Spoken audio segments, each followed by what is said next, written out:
my name is Dr. Sherry DeSchaff. I'm a women's health physical therapist, and I am about 9 days postpartum. I wanted to take this opportunity to just talk to you guys a little bit about diastasis recti abdominis after pregnancy. I know a lot of women are very concerned about this right now because there's a lot of stuff out there on the internet, and I just wanted to kind of encourage you a little bit and then show you how to test yourself for this. The first thing I wanted to say is that at 9 days postpartum, I'm going to have a separation. So we know that almost all women are going to have some widening of that space between the two sides of the rectus abdominis at this early stage postpartum. We just expect to see that close by about 6 to 8 weeks after your baby is born. So I fully expect that my midline of my abdomen is not going to feel totally normal today, and that's okay. I'll show you how to test for it. I don't necessarily think you need to test at 9 days postpartum because, again, we don't expect to see it back to normal, and I don't want it to stress you out. But around 6 to 8 weeks, this is a test that you're going to want to do just to kind of see where your abdomen is at, see how much help you might need restoring that deep core, and what types of abdominal exercises you might want to start or not start quite yet based on how your abdominal wall is doing. So I'm going to demonstrate how to do a quick self-test for you, and I haven't tested myself yet, so you're going to find out with me where I'm at day 9. So for the self-test for diastasis, we're going to carefully get on my back, and I'm going to roll my shirt up so that you can see. And I'm still using a log roll just to protect my abdominal wall a little bit. I'm going to roll my shirt up for you there, pants down, full disclosure here. All right, so I'm going to find my belly button right in the center, and I'm going to put my fingers crosswise so that I can feel the finger width between the two sides of the rectus abdominis.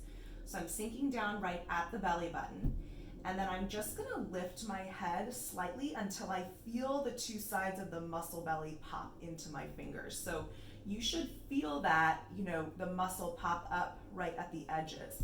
And I can feel that there, but I can fit about 4 fingers between the two sides, right?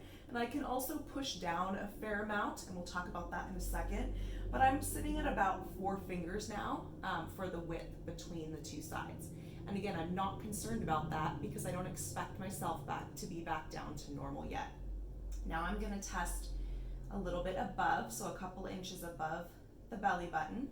Do another head lift, and there I feel about 3 fingers, and then a couple of inches below the belly button, lifting, and I feel about 3 fingers width there as well.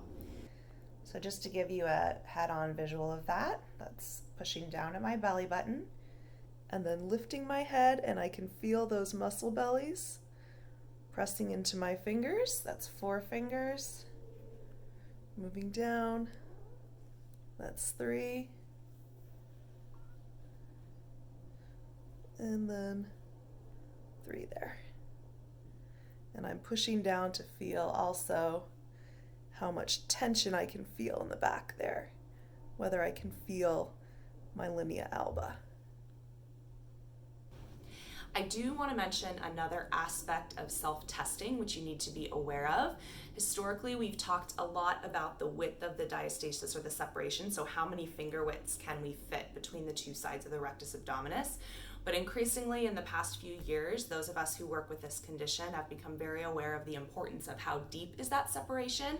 So what that's an indication of is how much tension you're able to generate in this central ligament. So how much tension you're generating in the ligament called the linea alba. When you lift your head or activate your abdominals, is there any muscle activation that's tensioning that ligament? That's a big concern to us because a big component in diastasis is that doesn't heal is if that ligament is very lax, very stretched out, and you're not able to get good force transmitted through the ligament by the muscles surrounding it. So mine we talked about was about a 4 finger width at the belly button, about 3 fingers above it, and about 3 fingers below it. And the depth that I felt before, when I pushed my fingers in, before I hit kind of like a wall where I could feel that ligament at the belly button, was probably about 4 centimeters or so. At the point above it and at the point below it, it was much shallower, maybe about 2 centimeters. And that's again what I would expect to see at this early phase postpartum. So I'm not concerned about it, but I am still doing things that are protective, like using a log roll and not doing any heavy abdominal work, being very careful about my breathing, and then practicing some intentional deep core activation for my pelvic floor and another muscle called my transverse abdominis. And I have other videos on that if you care to check out how to activate those muscles correctly and use them appropriately.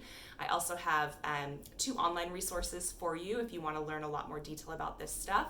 My online workshop is a 2-hour workshop called Proactive Pregnancy, and that takes you through kind of some of the basics of postnatal rehabilitation and things to look for. And then my full 6-week postpartum rehabilitation program that gives you kind of a step-by-step everything you can and should be doing for those early couple of months postpartum to get your core strength back. I also have that available for you online, so you can find the links to those below.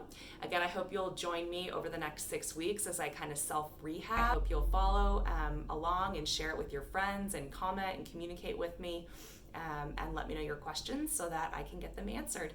Thanks for joining me today, and have a great day.